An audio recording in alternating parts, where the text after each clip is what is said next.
அனைவருக்கும் இனிய குடியரசு தின நல்வாழ்த்துக்களை தெரிவித்துக் கொள்வதில் பெருமகிழ்ச்சி அடைகின்றேன். இந்திய வரலாற்றில் சுதந்திர தினமும் மற்றும் இந்த குடியரசு தினமும் இரு திருவிழாக்கள் என்றே சொல்லலாம். ஆம், ஜாதி, மதம், இனம் எந்த விதமான வேறுபாடு இன்றி நாம் கொண்டாடும் திருவிழாக்களில் இவை இரண்டும் முக்கியத்துவம் வாய்ந்தது. இன்று நாம் சுதந்திரமாக பேசிக்கொண்டு இருக்கின்றோம். எழுத்து உரிமை உண்டு. நாம் செய்யக்கூடிய செயல்களுக்கு சரியானதா என்று நாம் தீர்மானித்து செயல்பட நமக்கு துணை நிற்பது இந்த குடியரசு தான். ஆம், இந்த குடியரசுக்கு அரசியல் அமைப்பு சட்டம் தேவைப்பட்டது. அந்த இந்திய அரசியல் அமைப்பு சட்டம் அமுலுக்கு வந்த நாள் இந்நாள் ஒரு பொன்னாள் என்று சொல்லலாம். நாடு சுதந்திரமாக செயல்பட நமக்கு என்று ஒரு அரசியலமைப்பு சட்டம் தேவைப்பட்டது. 1947 ஆண்டு ஆகஸ்ட் 15 நாள் நமக்கு சுதந்திர பிரகடனம் கிடைத்தது ஆங்கிலேயர்களால். 1949 ஆண்டு நவம்பர் 26 இந்திய அரசியலமைப்பு சட்டம் முழுமை பெற்றது. அது ஓரிரு நாட்களில் முழுமை அடையவில்லை.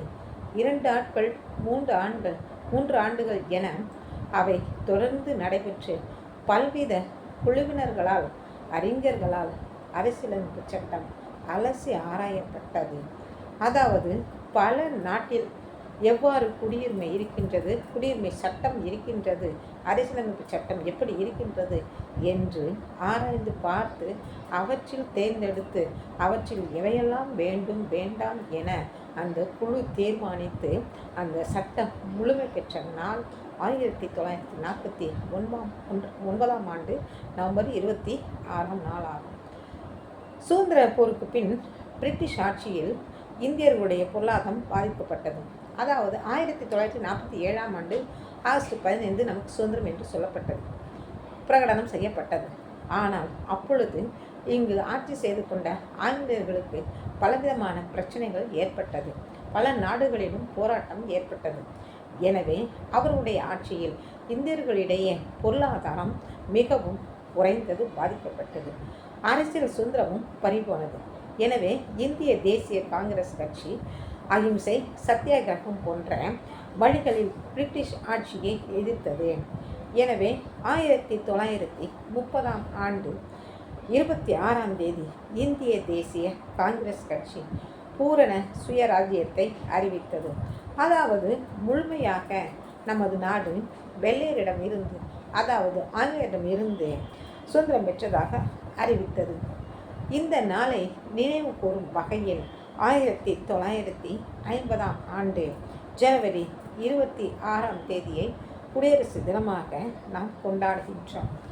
இந்த குடியரசு என்பது நமக்கு இன்று நாம் கடையில் காசு கொடுத்து, பணம் கொடுத்து ஒரு பொருளை வாங்குகின்றோம். அதுபோல் எளிமையாக கிடைத்ததா? இல்லை. இந்த எளிமைக்கு பின்னால் பலவிதமான ஆயிரக்கணக்கான, லட்சக்கணக்கான சுதந்திர போராட்ட வீரர்களின் தியாகம்தான் நம்மை முன்னெடுத்து செல்கின்றது. அதாவது அன்று அவர்கள் மாநிலங்கள் தானே, நாம் பேசும் மொழிதானே, நாம் ஏன் இவ்வாறு பாடுபட வேண்டும் என்று சிந்தித்து செயல்படாமல் இருந்திருந்தால் இன்று நமக்கு இந்த சுதந்திரம் இல்லை. ஆம், பேச்சுரிமை, எழுத்துரிமை, பத்திரிகை சுதந்திரம் என பலவிதமான உரிமைகளை நாம் இன்று அனுபவித்து கொண்டு வருகின்றோம். சுதந்திரம் ஒன்றும் சும்மா கிடைக்கவில்லை என்றார்கள். இந்த குடியரசு தினம் அறிவிக்கப்படுவதற்கு முன்பும் அவர்கள் போராட்டத்தை சந்தித்துதான் வந்தார்கள். அந்த போராட்டத்திற்கு பின்பு அவர்களுக்கு கிடைத்த வெற்றி மட்டுமல்ல, நாம் அனைவரும் இந்தியர்கள்தான், நாம் சமத்துவம்தான், நாம் ஒன்றுதான். அதாவது இந்தியர்கள் என்ற ஒன்றுதான் நம்மை மேலிடமாக வைக்கின்றது உலக அளவில். எத்தனை வேற்றுமைகள் இருந்தாலும், மொழி, சமயம், மதம் என பலவித வேற்றுமைகள் இருப்பினும் நம்மிடையே இருக்கக்கூடிய ஓர் ஒற்றுமை என்று சொல்வது வேற்றுமையில் ஒற்றுமை மட்டும்தான். இன்று நமது கலாச்சார பண்பாடு நாம் காலத்திற்கேற்றவாறு மாறிக்கொண்டுதான் இருக்கின்றோம். ஆனால் அன்று இயற்கையோடு இயைந்த மக்கள் வாழ்ந்த வாழ்க்கை இன்று நாம் சுதந்திரமாக பெற்றுக்கொண்டு இருக்கின்றோம். அதாவது சில கட்டுப்பாடுகள் இருந்தது. அந்த கட்டுப்பாடுகள் இன்று தளர்வு அடைந்த நிலையில் நாம் வாழ்ந்து கொண்டு இருக்கின்றோம். இந்த தளர்வான நிலையில் வாழ்வதற்கு இந்த குடியரசும் சுதந்திரமும் தான் நமக்கு அடிப்படை. இந்த குடியரசு இல்லை என்றால், இந்த அரசியலமைப்பு சட்டம் இல்லை என்றால், நாம் இன்று எனக்கு பேச முடியும், நான் எதை வேண்டுமானாலும் எழுதுவேன். அதாவது தவறான பாதை அல்ல, சரியானது எவையோ. எடுத்துக்காட்டாக சொல்ல வேண்டுமானால், நாம் ஒரு கடையில் பொருளை வாங்குகின்றோம். அந்த கடையில் வாங்கிய பொருள் காலாவதி ஆகிவிட்டால் அதனை நாம் அந்த கடையில் கொடுத்து மாற்றி விடுகின்றோம்.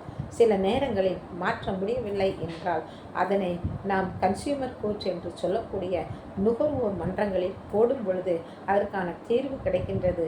அந்த தீர்வெல்லாம் நமக்கு இன்று கிடைக்கின்றது என்றால் அதற்கெல்லாம் காரணம் நமக்கு கிடைத்த குடியரசு மட்டுமே. எனவே இந்த நன்னாளை நினைவு கூர்ந்து நாம் அந்த வழியில், அதாவது நேர்மையான வழியில், யாருக்கும் பாதகம் இல்லாத நிலையில் வாழ்ந்து மற்றவர்களுக்கும் வழிகாட்டி அடுத்த தலைமுறையை சீராக கொண்டு செல்ல நாம் வழி நடத்துவோம் என்ற உறுதிமொழியை ஏற்று இந்த நன்னாளில் இந்த செய்தியை சொல்ல உங்களுக்கு நன்றி கடமைப்பட்டுள்ளேன். நன்றி.